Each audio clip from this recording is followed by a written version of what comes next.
Hello and welcome back. I'm Nick Boddington, as you know, and Matt is here again. You were back last week, Matt, and you're back again after your annual leave. Don't worry, we won't talk about annual leave next week. It'll be like you've actually been here forever. How you doing? Thanks. Yeah, I'm good. I'm just filling my boots with protein and smoothie and goodness right now. Good. Well, Yeah. we'll have a little chat about that in a second. But this is All right. episode 25. This week we will be discussing Facebook retargeting when creating a funnel. Let's get into it. Right. Morning, Matt. How you doing? I'm very well. Very well. Oh, you've been enjoying the sunshine. It's really nice weather, isn't it? Really nice weather. Do you know the weird thing is? So I've lost my headphones, haven't I? My little AirPods. And I've got these things, and it's really weird because it blocks out loads of sound. So it's like I'm echoing inside my own head. And is that why you're shouting? Because you can't hear yourself. Am I shouting? No. So I'm not shouting. I remember back when I was like on a flight and it was really loud and I had earphones in and I was only a little kid, and I remember saying to my dad, I was like, "Dad, I need a poo." But because like I shouted it because I had my earphones in and the plane was loud and stuff, and it was really embarrassing. Everybody looked around at me. I know. So I don't know. I cried because I was so embarrassed. It is weird. Maybe I am speaking really loudly. I was about 5, like just putting that out there. I might, yeah. So this week I think will be the only week that I'm going to wear these things. It's a bit weird. Hopefully, that's if you can find your AirPods, though. I will. I'll do this every week. They're too small, aren't they? And the minute you go, what happened is I've gone on a walk or something like that. I've come back from a walk, rushing around, keys, AirPods have gone to a pocket, or you've worn a particular coat, and then a week goes by and you're like, I have no idea where they are now. I think I use mine too much to forget where they go. So a bit of a health kit there, Matt, with your protein. Yeah, I'm trying to like get on the wagon, and like I'm not going to lie, because of the weather, as we said, and lockdown lifting, I did go and have a few beers last night, which I think a lot of people did. Well, I think it wasn't just beer, was it? It was left beer, which for anyone who doesn't know, left beer is what percentage? 8%? It's 6.6%. Does that actually taste really strong? So it's not horrific. No, this is the problem. For me, it tastes like a light beer, like a bud. How can something with that much alcohol taste like a light beer? That's the thing, it does. It's really light to me. So, you know, I didn't have too many. But I think most people, unless you're Nick Boddington, you were probably in your home gym last night. Matt, you make it out like I'm in some like mansion with like my home gym with a full like speaker setup and like the whole rig. That's what I'm under the impression. Like that's how you kind of sold it to me, mate. No.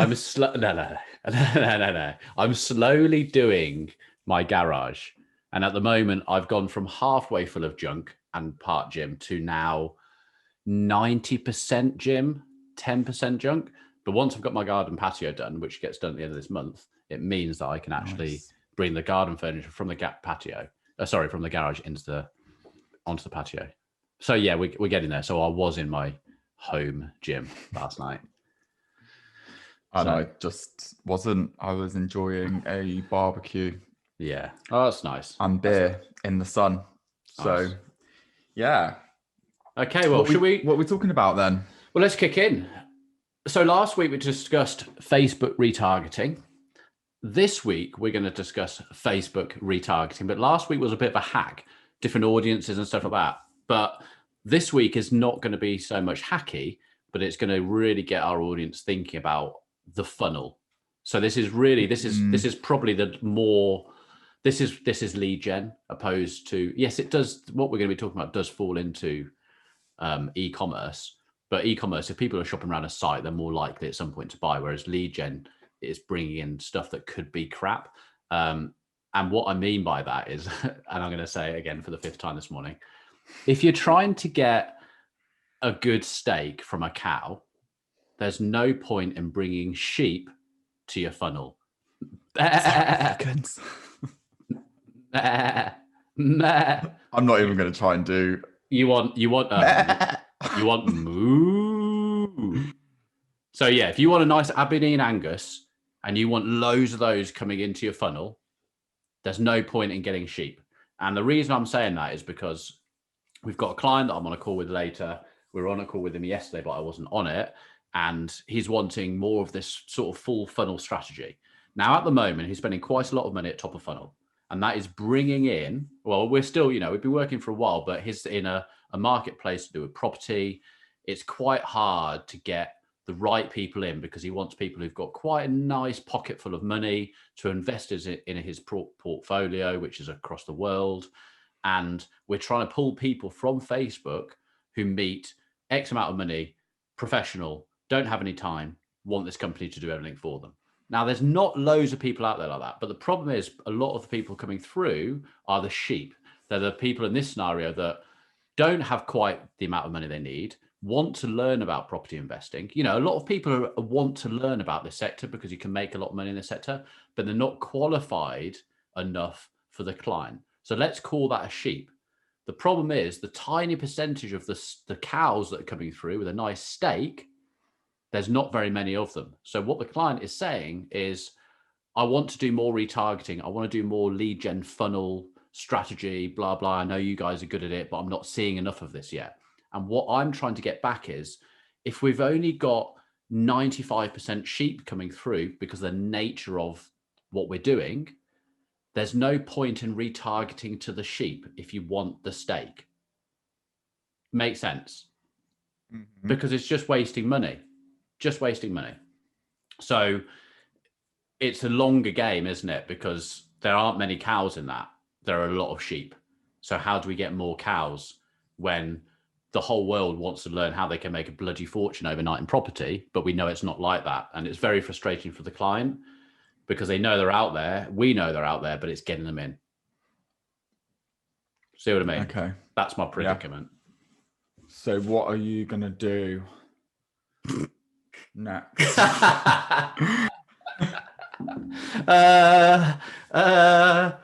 So this is about like qualifying the lead, right? It is. Do you know what we've got ads in Singapore, we've got them in the Middle East, we've got them in the UK, we've got them in cities, we've got them everywhere. Okay, and we've gone super qualifying. Do you have £50,000 disposable income to invest in property? Are you too busy to do this yourself? Speak to us. Do you know what I mean? Apart from literally driving around the house, I'm sort of getting to the point, apart from going around and saying, can I have a look at your bank account, to get any more qualified. But we know what this is like, Matt. People ignore all that, don't they? We do it with our own funnels. We've got these questions at the beginning of our own consultancy funnel, which is, just a little hook there. Anyone who wants consultancy, we are now offering consultancy work. You'll get us on the phone, 30 minutes to look over some ad accounts. It's just a little bit of a free trial. And if you want to continue, you can have an hour a week. There is a cost to it. Matt, where do they need to go? They need to go to go.letsrunsocial.com/ads review. And we will drop this into the show notes as well, so it's easy for you to click on. But yeah, you'll hit a landing page which will explain everything that free ads review call will do. But it's basically one-on-one for half an hour, and you get bespoke, tailored feedback and actions to go away and implement on your ad campaigns. Yeah. And not going to lie, there will be an offer at the end of that call for you to work on a one-to-one basis with us on an ongoing, if that's something that you want to do. But there's no hard sell, there's no obligation there, but there is an option to continue working with us if that's something that you want to do. And N-hook. So but one thing we do need to do then, I was going to bring this up ages ago and I keep on forgetting to do it. We need an easier go to this rather than go to // blah. We need to create a little URL. We can just say to people, lrsconsult.com or something, or no, even better than that. Well, that's another call. But anyway, so, but for people who are listening to this, if you are thinking of doing that sort of stuff, you need something people are going to remember, where Matt and I can just go, hey, go to cool.com and register your details there. But either way, what we're saying is that we have a stage process. So we have some qualifying questions on that landing page. Now, if people don't qualify to come onto that consulting call because they're not spending enough money on Facebook ads, or they've not started the Facebook ads yet, etc., because there are people in that stage listening to this podcast, you will get retargeting, but you'll be getting retargeting by email. What we're talking about here, and Matt, I think you'll agree, is email's so cheap to retarget. So if you've got sheep in your retargeting funnel and you've got their email address, go for it, because at any point that could change. 6 months time, those people on that funnel could change, couldn't they? But when we're talking about Facebook ads, when you start retargeting people on Facebook ads at middle of funnel or even bottom of funnel, your CPMs are going up in price. So let's say your top of funnel CPM is £7. It could easily go up to £23 at middle of funnel, which means that's costing £23 now to show your ad to 1,000 people. It's more expensive. So you've got to make sure that people seeing it are right, because my client this morning, if I start bringing in another 2,000 spend a month, but we're only bringing more sheep in, or retargeting the sheep and then getting them to do something else, and they still haven't got 50 grand, he's wasted 2 grand. Yeah? Because they're still not qualified, are they? I think that's part of the process though, isn't it? Like you qualify or you nurture people until they're ready. Yeah. And I think it just comes down to what is the lifetime, what's the lifetime value of a lead or a client? If they're not ready straight away, so say if we were to bring this back to an example, what's the top of funnel call to action is a webinar, right? We try webinars, we do book downloads, we do brochure downloads. So one of them is invest in property in Birmingham, in London, or whatever. Or well, actually no, in UK is the one at the moment, but we'll target that to people living in Singapore or Kuwait. So those people over there who want to invest in the UK property market, that's how we're going to get them. So it's like a guide of how to do that.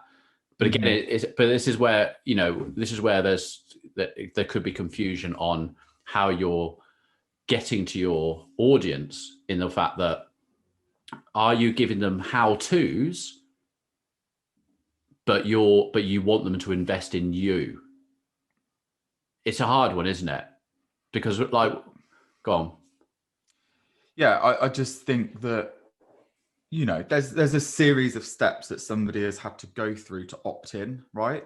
So somebody's opted in as a cold audience, because there's always going to be cold audiences that are ready to do the thing that you want them to do. But often that cost is slightly higher. So if we're talking about the full funnel and retargeting, it doesn't necessarily mean that they're more qualified at middle of funnel, but you often do see that your cost is less to acquire that lead at middle of funnel to a warmer audience. Is that what you find? So you're saying you don't see the CPMs going up? Across probably all of my lead gen accounts, middle of funnel is always cheaper to acquire. So a lot of the time on e-com, it's higher. Don't know why. But then I don't know if I guess it depends on what it does depend on the product and the business, and kind of what that, like you say, that top of funnel is doing. I think e-com is slightly different, but I think in e-com you can still do cool kind of what's the right word for it? Your startup story or whatever, even if it is a product-based business. Yeah. And you're just building more of that rapport, which often then I see, if you were to then retarget that person at middle of funnel who's watched that video, then I often do see those costs are less. Yeah. Doesn't necessarily mean though that lead is more qualified. It just means that they weren't ready to do the action you wanted them to do. Well, that's it. So that's the thing with this particular client is, if the sales team at their office are saying these people don't have enough money, So from a sales point of view, this person hasn't got enough money for me to get them into our portfolio of property. Me retargeting those people is not going to make them have 20 grand more overnight. So what is the client doing before they get on a call? Are they just getting on a call with anybody that comes in as a lead? Why? I would be asking why, because you could quite easily do some questions before being able to book a call and like qualify that lead. Yeah. One of the questions might just be like, are you right off the bat, I don't know, like one of the questions might be like, are you ready to like invest right now? Is there anything that would stop you from investing right now? Do you currently have X available right now to invest? So essentially what we do on ours, are you running Facebook ads? What's your budget in Facebook ads? Certain things, because, for the people listening to this podcast, if you're wanting to go to that consultancy point with us, brilliant. But you need to be at a certain stage. Otherwise, there's nothing for us to help with. Firstly, you have to be running Facebook ads. Otherwise, I can't look at anything. And if you're not running, and if you are running Facebook ads, then you need a reasonable amount of money running on it. Otherwise, we can't see enough data going through. Yeah. So we can't help enough. So it's very simple qualifying questions. But yeah, so anyone listening, you need to be thinking about this for your own funnels. It's not just retargeting anyone. Like Matt has for this particular client, Matt, we wanted to look at 7-day stack. Mm-hmm. But there's not enough going on the social media side to bring in, so there's nothing there. So essentially you're just retargeting website visitors. Yeah. I think though, the other thing though to mention on the 7-day stack actually, that when you build that, there is like a number of different options and you can select the top one, which is anybody that's actually just viewed your profile. So whilst you might not have regular content going out, it is always worth just trying it. It's always testing, isn't it? But just trying it, because you might be getting people that just view your profile from you running your top of funnel ad. If that makes sense. Yeah. Always give it a go. But obviously if you are posting regularly and you're getting engagement on your stuff, then that's going to like warm that audience up even more than just a profile view. Yeah. So video is a good one, isn't it? I mean, that's the other thing, actually, talking about like webinars and stuff. People who come into a webinar, because one of the things we hear a lot is only so many people showed up. So it's like, we had 200 people registered for the webinar, but only 50 of them showed up. That's also a big thing that people straight away are just like, oh, what's going on? They're expecting 200 people to turn up to a webinar. So, but what would you say in the fact that those 200 people who'd registered, they're great for retargeting? Oh, massively, yeah. That's why webinars are so hot, and have been for so long. A lot of people say they're dead, aren't they? But they're not. That, I'm not going to go off on a rant on that. Go on, go off a rant. Go. It just pisses me off. Like I get so much. You know what pisses me off the most though is somebody that is serving me an ad and their hook is webinars are dead. Mm-hmm. They were running a fucking webinar 3 weeks ago. Well, yeah, but I'm probably getting your ad, mate, because I went down your fucking webinar funnel.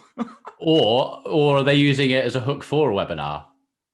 Yeah, see, no, it was actually for a challenge, but there's that probably would happen. That probably does happen because there are some people that don't realize like that they're being pulled into a webinar. The webinars are great. Like, we register for webinars. We go on to webinars to learn and stuff. And I would say more often than not, I don't get to the webinar. So a lot of the time, they're not British webinars. They're on EST time zones and stuff like this. And every single time I have to book on one, I have to go onto Google and see what time it is. And it's usually a 7 o'clock or a 9 o'clock in the UK for their like 3 in the afternoon, isn't it? And then my evening is just gone if I've got the kids, I'm doing stuff there, and suddenly it's like, oh, I can't make it. But I'm hot as anything. Like, I'm hot. I've registered for a webinar that I'm interested in doing. You have to retarget me, and retarget on Facebook as well as on email. If you're not doing it on email, then bloody hell, like, sort yourself out. you shouldn't even be running a webinar if you're not doing email follow-up. You shouldn't be in business. You shouldn't be in business. No, the money is made in the emails. It's so cheap. So this it's going a bit on. We could do a whole podcast episode on webinars. I friggin' love webinar funnels. Well, we got 20 minutes. Let's just go for it. I've got to be off in 20, but we've got until then. They can be. So there is stigma, I think. Now it might be that there isn't stigma to people that aren't in our marketing space. But I think there is stigma. I think there's the big American gurus out there have made it feel icky and sleazy, and they pretend that a webinar is live when it's not. I don't agree with that. At the end of the day, what is it? It's a presentation. It's a training session. That's not gonna just stop. When lockdown gets lifted, people are gonna go to face-to-face trainings. We're gonna go to events and sit down and watch talks done. That's all a webinar is. It's just virtual. And when it's done in the right way, yes, there is a pitch at the end.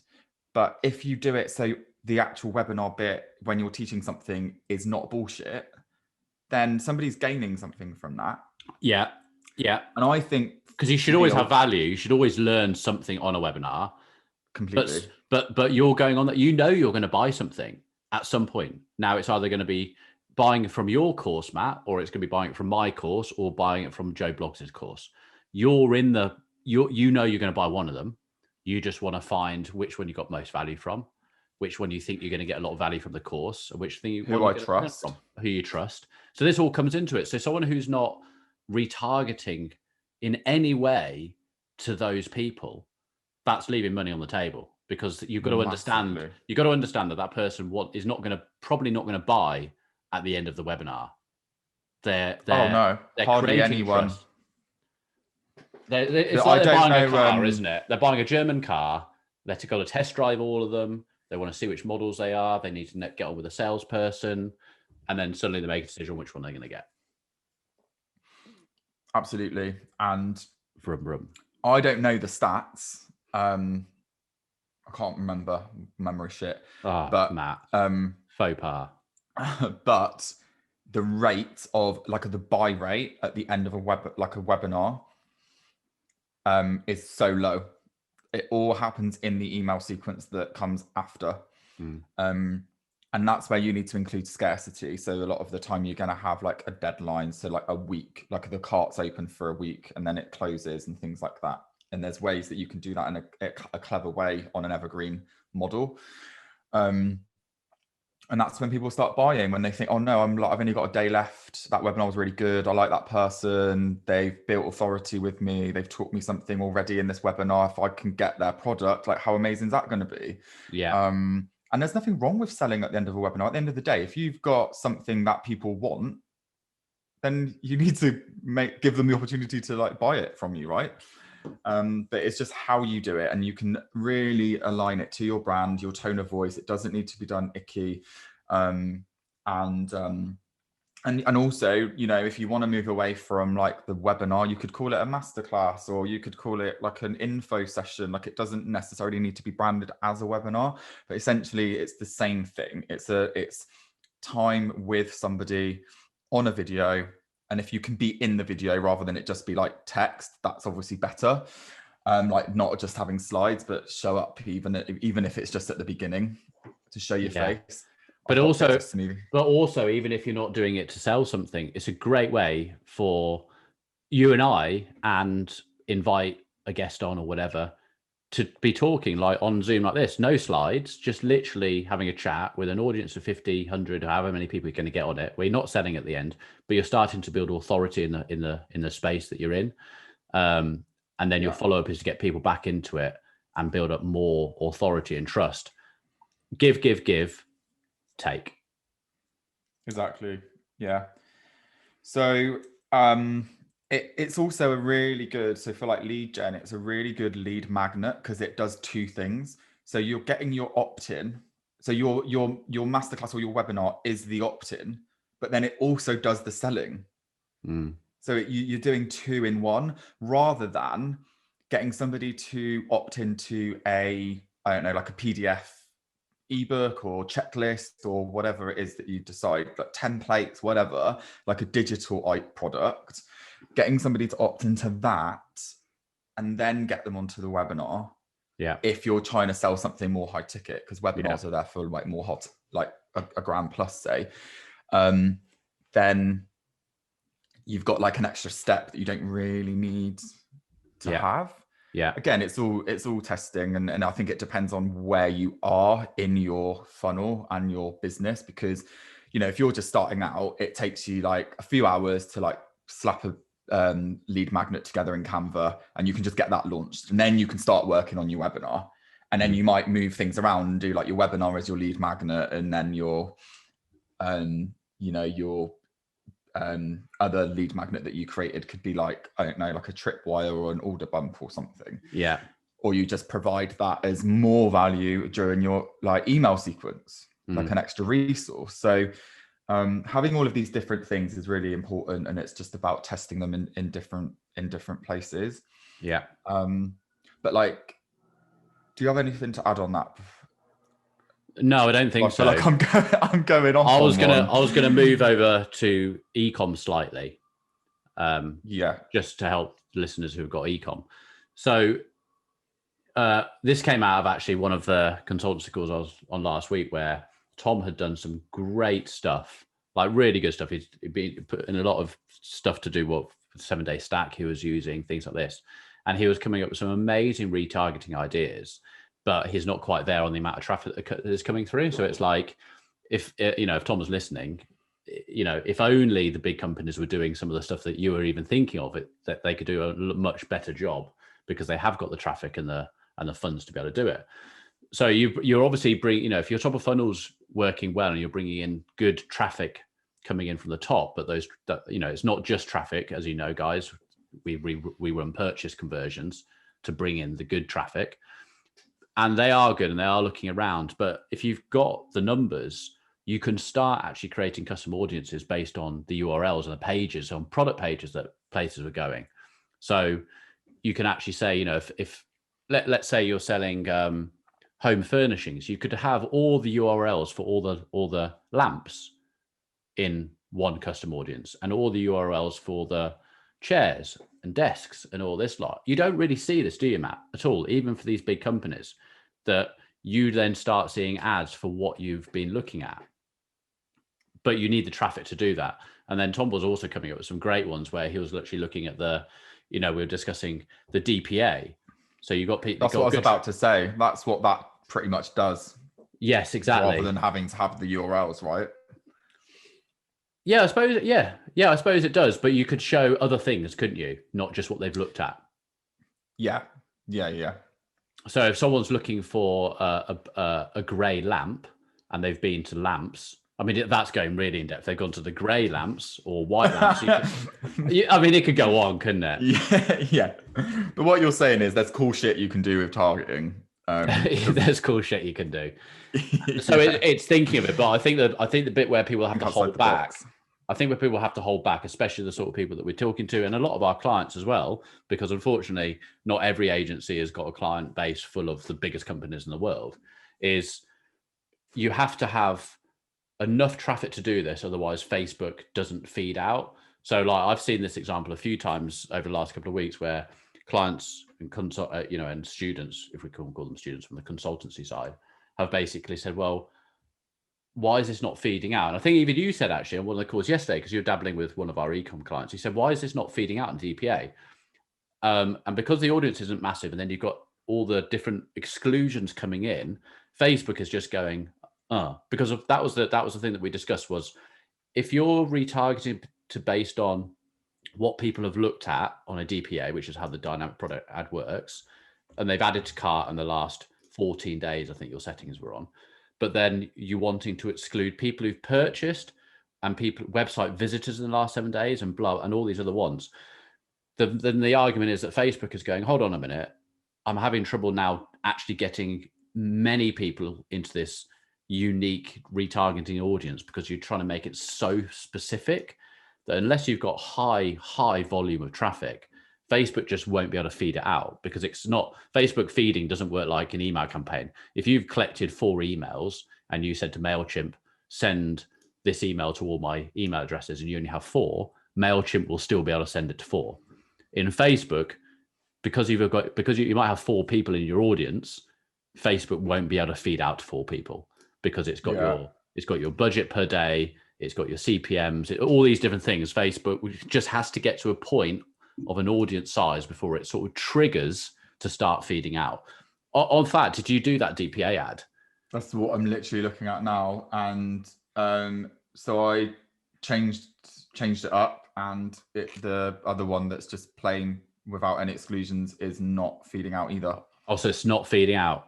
Okay, so so I'm gonna have to look into that. Yeah, that's a bit weird. So either the audience is still too small, but we're in the hundreds, aren't we? High hundreds, aren't we? So it shouldn't be that.